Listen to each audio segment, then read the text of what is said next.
Mulibwanji. Welcome back to the BeOfficial podcast. I'm your host, your guy, Paul Payne 837, and I'm joined with my nigga, Director D in the building. Today's so special because we are having the uncut conversations. And today's topic is rather very intriguing, you know. This is something you're going to love, and we're tackling toxic relationships. Without further ado, let's roll into the intro.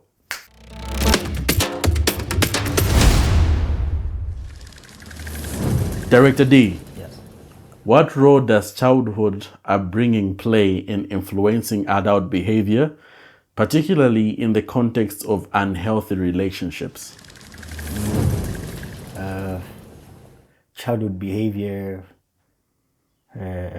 upbringing, unhealthy relationships. Those are the key factors or key points that I think play a very pivot role in to every person as an adult. So I think most of us neglect to peruse through our past childhood traumas as we move in our adult relationships. We don't get to question why we behave a certain way because we don't think that our upbringing played a very pivot role in that. That's why you find today that there's a quote that I like. It says, I have met a man who is 20 and I've met a boy who is 40. Very, very deep sentiment in there, because what that entails is that you can be 20 or 25 and be mature enough to make life decisions or go through life than somebody that's 40 that still is behaving like a child. So that tells you the context of how those two were, raised and what life taught them. So there's some people that have gone through life and have learned certain things quickly than others. But key behavior, number one, I think I would say great research has shown that from the age of, 0 to 3, it's a very critical stage in a child's life that I think most parents neglect, because in that stage, when we are growing as children, we learn cognitive behavior, whereby that's when you're learning to speak, you're going through all of that, but most of what we learn is through what we see. So children at that age, they learn by what they see. So that means whatever is going on around the house, that's what the child sees. That's why you find in that stage, children mimic what their parents do. I think I laugh because in Africa, we've tend to think at that age, the baby cannot speak, like, let's say, for example, like full words. That's why you find most of the times when they're trying to speak to the baby, they speak their words in half sentences. So let's say, for example, you want the baby to say mommy, they say mama. You want the baby to say daddy, you say dada. But then that's why you find the babies repeat that, because that's what they think they know, because that's what you say. But you find most of our friends, most of the white people, they speak to their children in full sentences. That's why you find by the time the kid is like 4 years, they're able to have a very normal conversation with full words. But then, as we don't think at that time the baby has grown enough to, speak certain ways. So in the age of 0 to 3, it's very vital that we understand the environment of which the child is raised in. Coming to my other point, which is the fact of how nurturing the environment is. I think what you'll find is that most of our African setups, where we've been raised in, I think you would understand, say, if I were to ask any of you guys to say, how many of you grew up in a home where you saw your parents kissing in just, in a normal manner to show love and affection and whatnot, you know what I mean? Or when was the last time you saw your parents hugging, you know what I mean? So we grew up, in environments where if you would see your parents hugging, once a while, it wasn't like an everyday thing, you know what I mean? But imagine, growing up in an environment, not that there was no love in the household, but then there are just those gestures that kind of reflect affection that we didn't grow up seeing to a point. That's why you find other people when they're adults, they don't know how to show affection because growing up, they never saw affection like that. That's why you find by the time they get to meet somebody that grew up in a different environment where they were able to be nurtured, shown affection in that kind of way, and then they meet somebody that grew up in a different setup where they had not seen affection being shown like that, it becomes strange to them because I've never experienced that. The other thing I can say is witnessing, dysfunction in the family, abuse, all of that can tend to manifest as we grow as adults and tend to affect how we relate in terms of our relationships. For example, if you grew up in a broken home, I think trying to see love in a different light kind of takes a lot of self-work, self-care, therapy to get to a place where you get to see love in a different light. That's why you find most times, I think, as we jump into these relationships, we don't question the important things like how was your upbringing like, because you find most of us tend to behave a certain way without recognizing why we behave like that. So it takes a lot of emotional intelligence to get to a place where you are able to self-reflect and ask yourself why you behave a certain way. So even for the other person, it takes patience to understand the other person as well, because we've all grown in different setups, different environments, experienced different childhoods. So I think even as we tend to jump into these relationships that we do, I think one of the important things that every individual should consider is emotional intelligence, which requires you to do a lot of self-work and also exercise empathy for the other person, because it takes a lot to love or care for a partner that was raised different than you. So which takes emotional intelligence to realize that we have not been raised the same, we've been raised different. But then to be able to come together and show love and nurture each other, that takes a lot of emotional intelligence.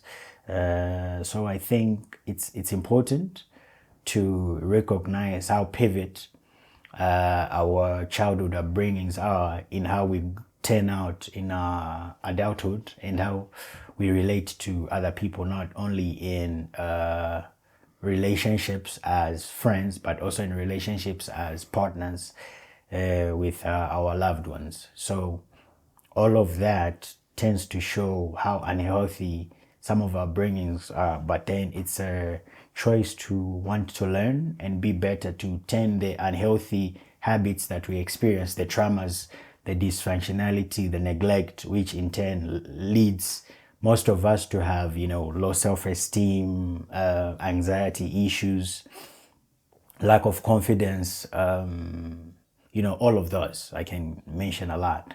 But then, so understanding that our childhood upbringing was important for us to, reflect on how we behave and see how unhealthy some of the patterns were and how we fix them now as adults. Because you can't go through life, keep a pattern of behavior that is not healthy, not only for you, but also to people around you. So I think I would highlight these things that I have.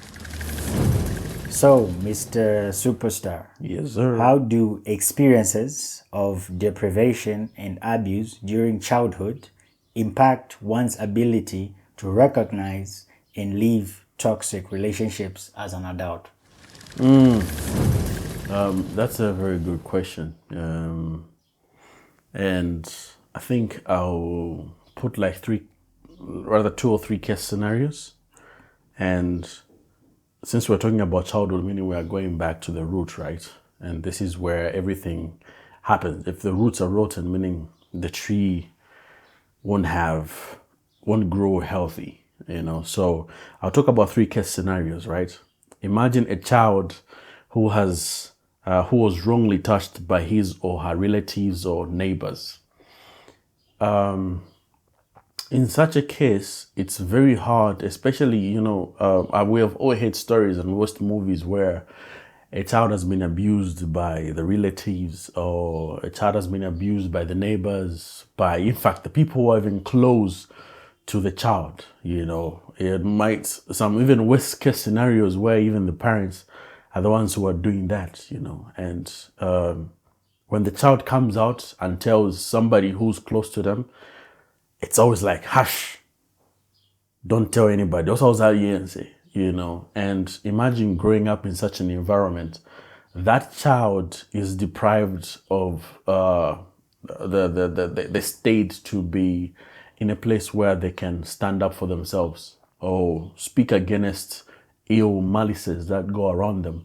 So when that child grows up, right, and they are found in a place where it's a very toxic relationship, it's very hard for them to even say a word, because in as much as that place might be toxic, it's hard for them to even seek comfort from outside, because at an early childhood they were taught not to be in a place where they are seeking for advice or seeking for help. They were told to always bottle it in, shut up, silence. So it would be hard for them to even notice that, like, to them it would be just normal, because that's what they have been taught in their early stages of life. So they're deprived of the essence of being in a place where they are enlightened to speak about all these issues. So whenever they're asked how their relationship is, it's okay, it's fine. He's a good man. She's a good woman, because they don't want to lose that affection that they have in that moment, right? Because that's the only thing they know. Another case scenario I'll give is a child who saw his or her parents involved in domestic violence.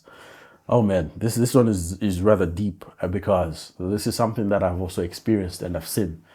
So being in a place where you witness your parents always fighting, to you, in that moment, it will look like, okay, this is normal, So even when you grow up, right? I'll give a case scenario of a woman. If a woman is always in a place where she sees that the parents used to fight, right? And she's found in a place where now she's with somebody who's violent, it will be hard for her to even recognize when there's peace, because to her, it's like domestic violence, that's love. So if she's not being hit, she'll sit and wonder, wait, this man hasn't hit me. Is the love still there? So it's like already at the child stage, you have been programmed that violence for you is love. But hence, that's toxicity.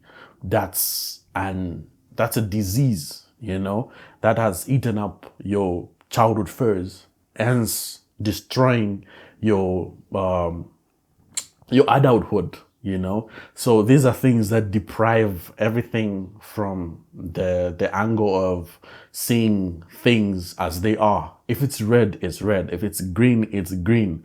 You start questioning things like, is that red? Is that green? But yes, you're seeing that that's the color, So domestic violence also adds up to a child being in a place where they see domestic violence being love. And the last case scenario I put is a child who was never taught to stand up for him or herself. This is one of the worst, because it's one of also the worst scenarios, because if growing up you were always in a place where you were never tutored to be taking a stand for the things that you know, like this is wrong, I shouldn't be in such a phase, right? So if you have if your parents were never taught you that, it's hard for you to be in a place where if you're facing all these toxic people, like you can't stand up to yourself because it's okay, it's normal. So you are always scared and feeling some type of way, like if I stand up to this person, they might leave, and I'll remain alone. I think that's one of the worst things that people in toxic relationships rather choose to be with that a predator, So yeah, Director D. Yes. Can you explain the psychological dynamics that lead individuals to stay in abusive relationships despite knowing they are harmful? I think if I had the chance, I think I would want to be a therapist.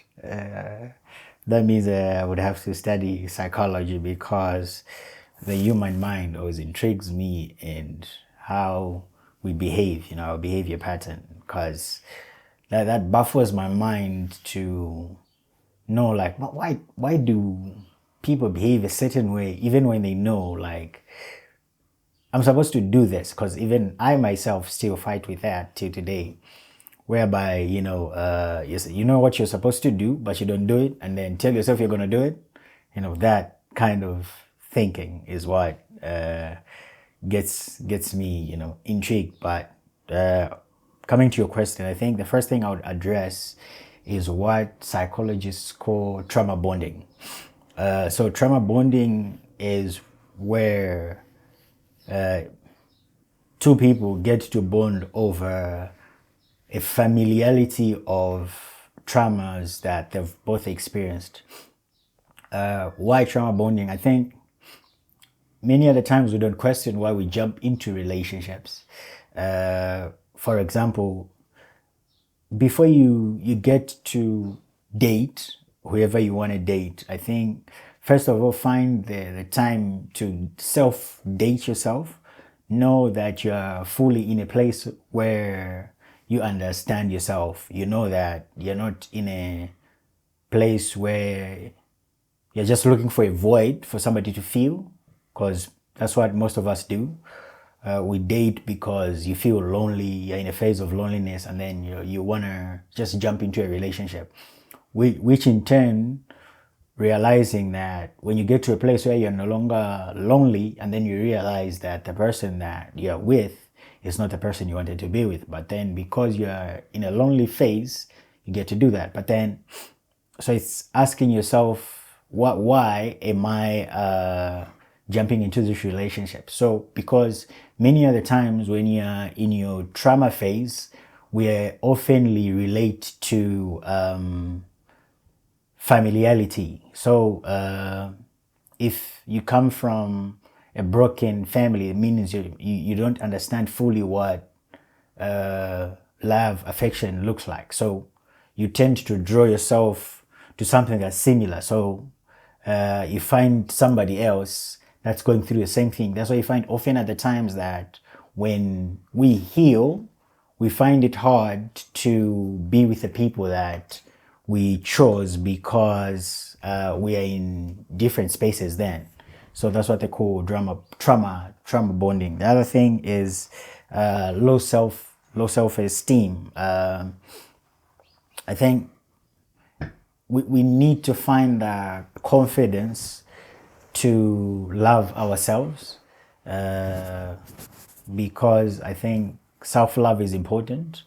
So dating from a place of low self-esteem will tend to leave you in a place where the other person keeps talking down on you, and then you feel like you're not good enough, because often at the times I think you've seen in relationships where the other person continues to make the other person not feel enough, they keep pointing out your flaws despite knowing that nobody's perfect, and we are all on a journey of self-care, self-development. But then the one thing they keep doing is constantly pointing to your flaws, which leads to self-esteem, which I'll pinpoint to the first question, where if you, let's say for example, most people that suffer low self-esteem are people that were not shown love when they're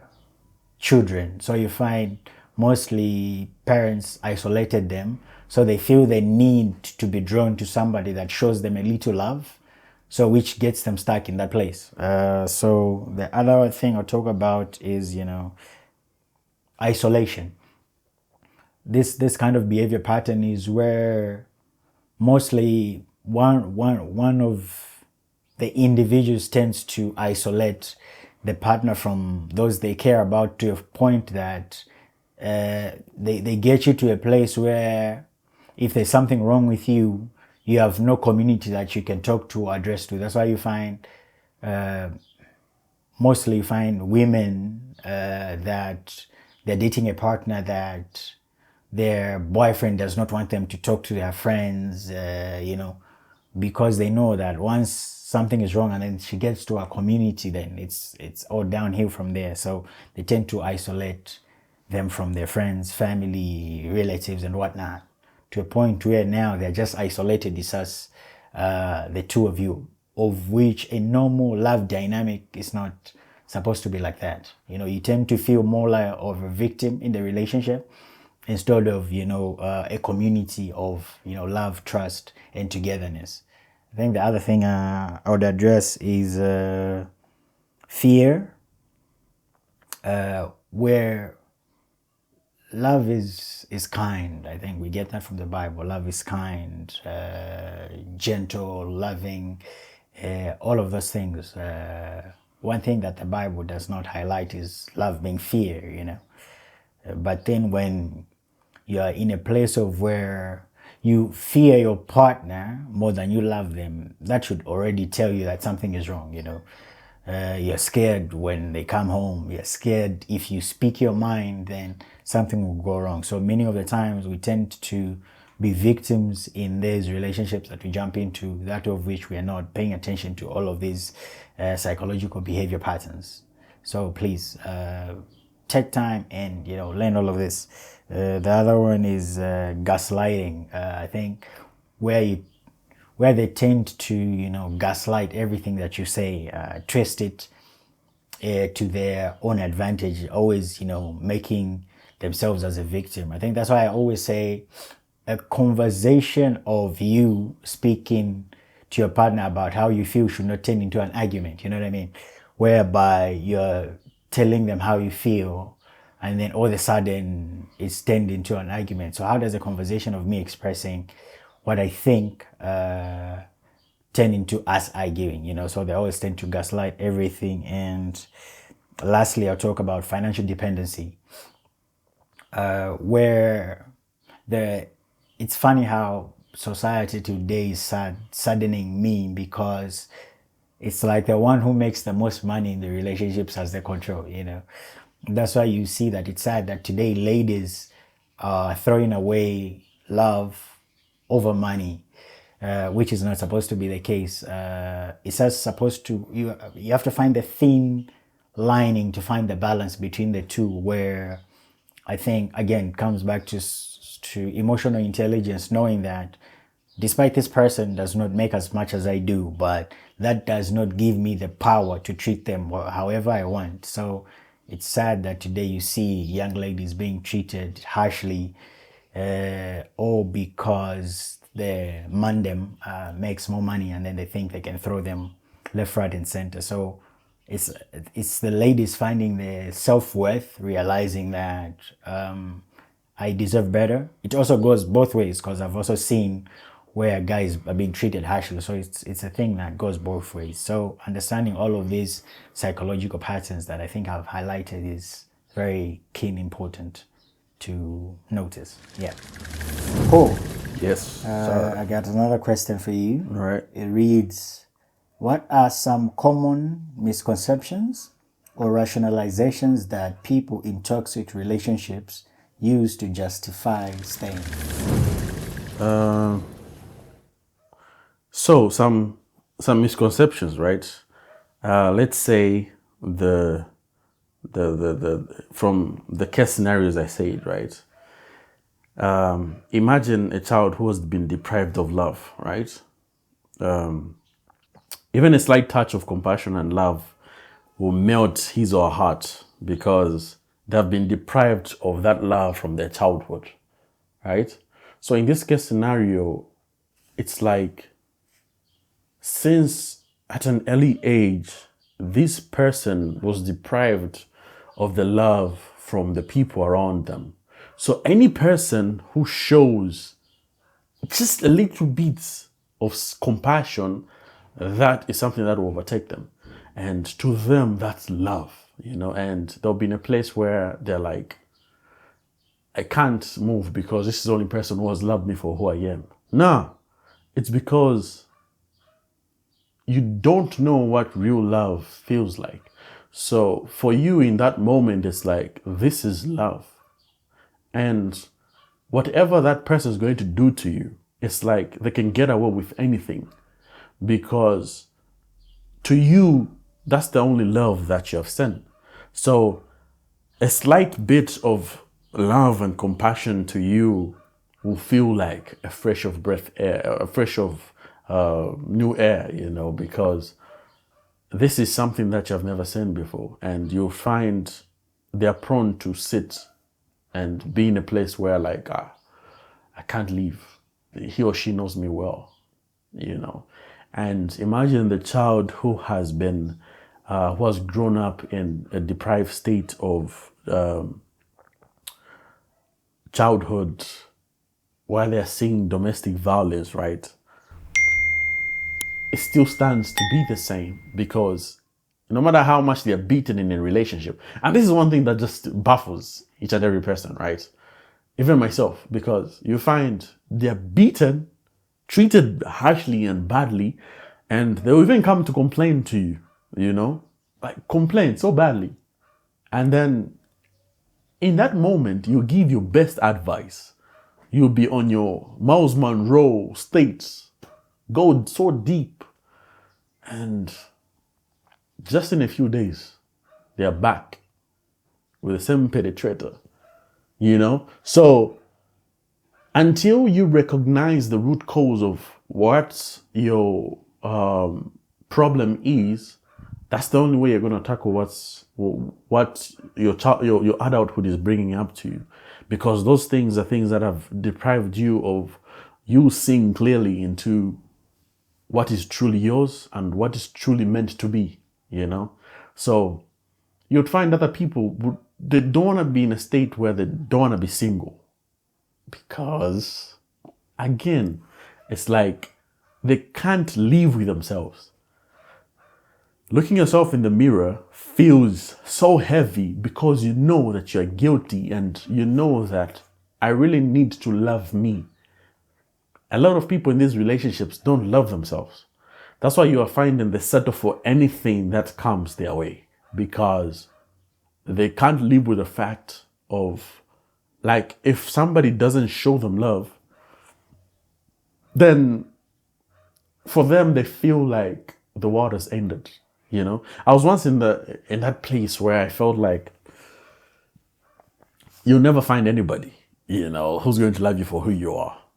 But I had to conquer the root cause of now going back to my origin, of now, like, I need to love myself. I need to be in a place where I show myself compassion, I show myself love, I show myself all those things that I want to get, I was watching Will Smith. He said something very nice that I found intriguing. He said, happiness is not with your family. Happiness is not with your children, your wife. Happiness is with you. It starts here, it goes here, so no person can give you the happiness that you need, only you. Only you can give yourself that happiness. So, yeah. Director D, Yeah. how can individuals break free from the cycle of abuse and reclaim their sense of self-worth and empowerment? I think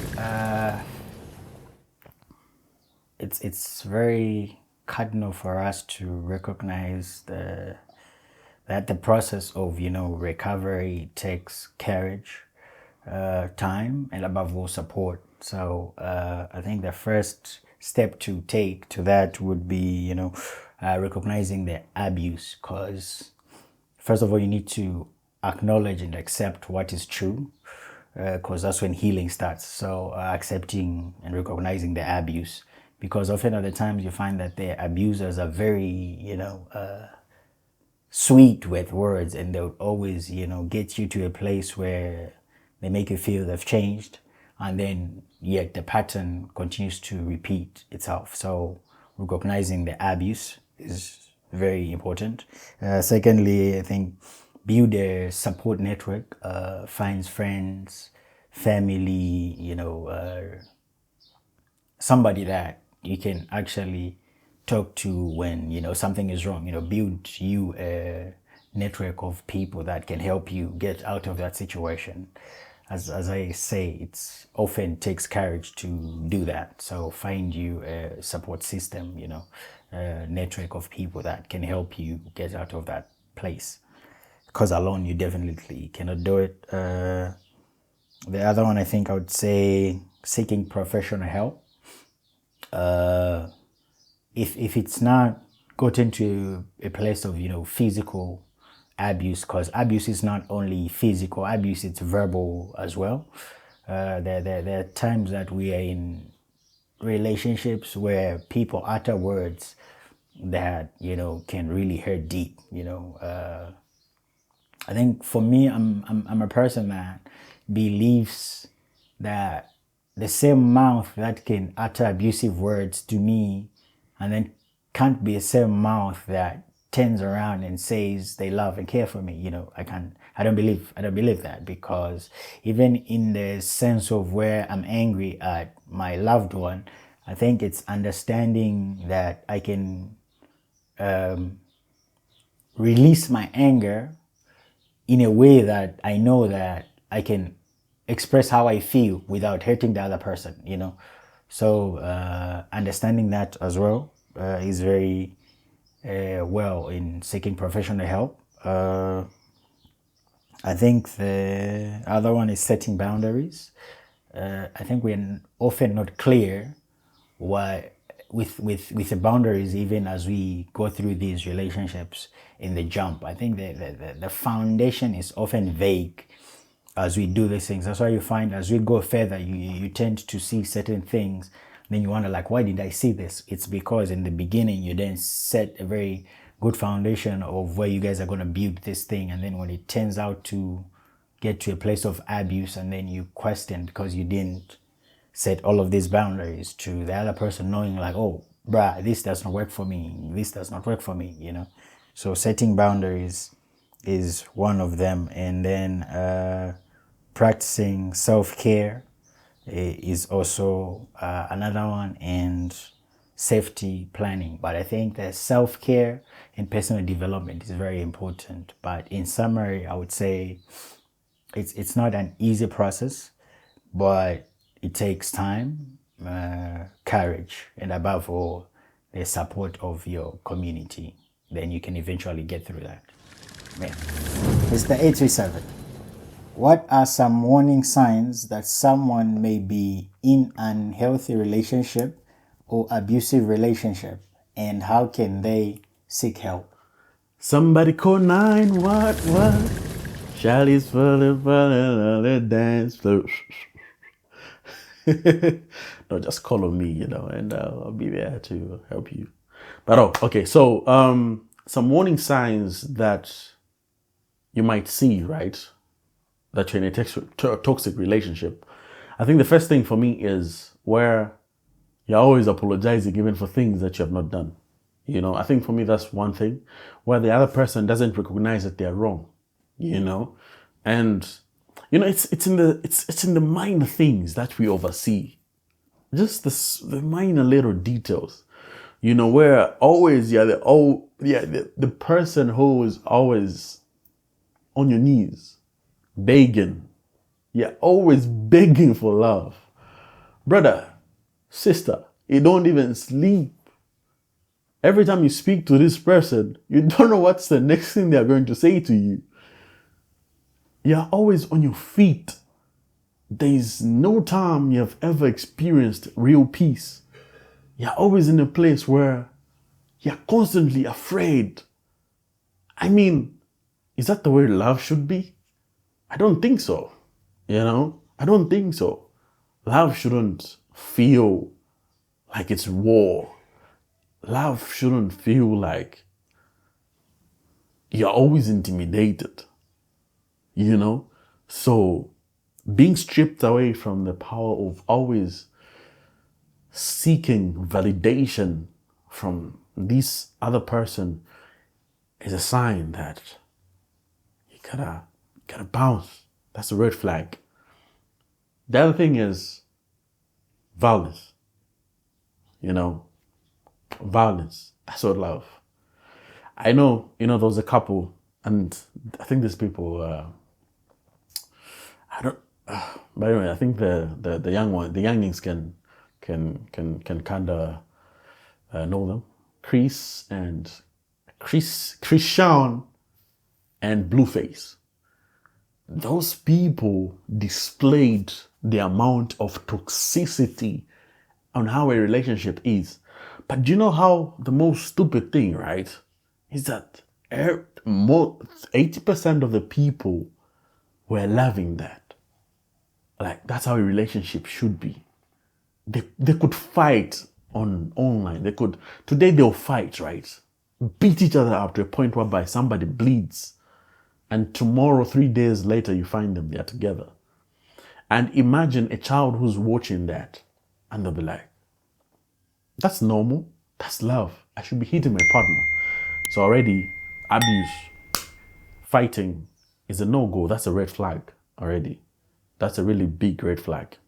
Somebody starts raising. These hands were meant to care for you. These hands were meant to protect you. These hands were meant to give you comfort and for you to confide in. These hands were never meant to be Tyson. Unless if you like Tyson. But even Tyson doesn't. But anyway, it is what it is. So that's a huge red flag. And I think the last part I can put in is where you're always being talked down on. They never want to see you shine. It's like every time you have a brilliant idea, right? They just step on you. So those type of things already shows you that you're in a wrong state, you're in a wrong country, you're in a wrong relationship. So if they're always constantly talking you, come on, if he's your man's, right? Your man's needs to give you room to grow. Your man's needs to give you room to fly. You're an angel. Those wings were meant to be soaring so high. You guys are a team. You need to be working together and fighting the war together. Doesn't make sense when they are fighting you. You need to conquer the world together, right?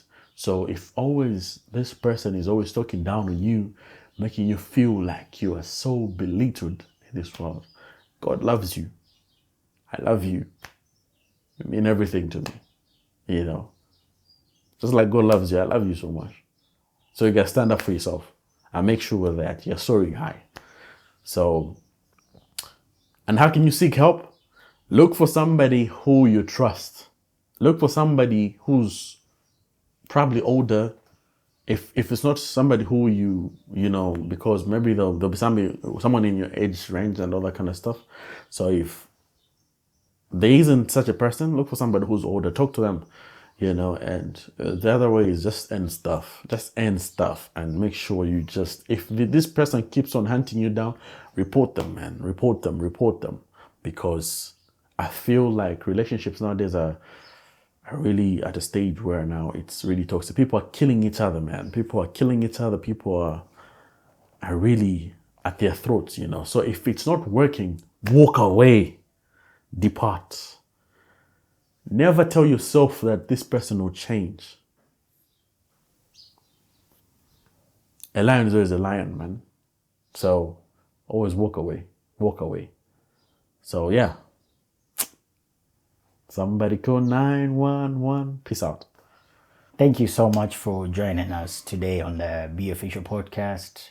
Just want to say we appreciate the love, the support that you guys have shown to the podcast. So let's meet again Tuesday. The podcast drops every Tuesday morning.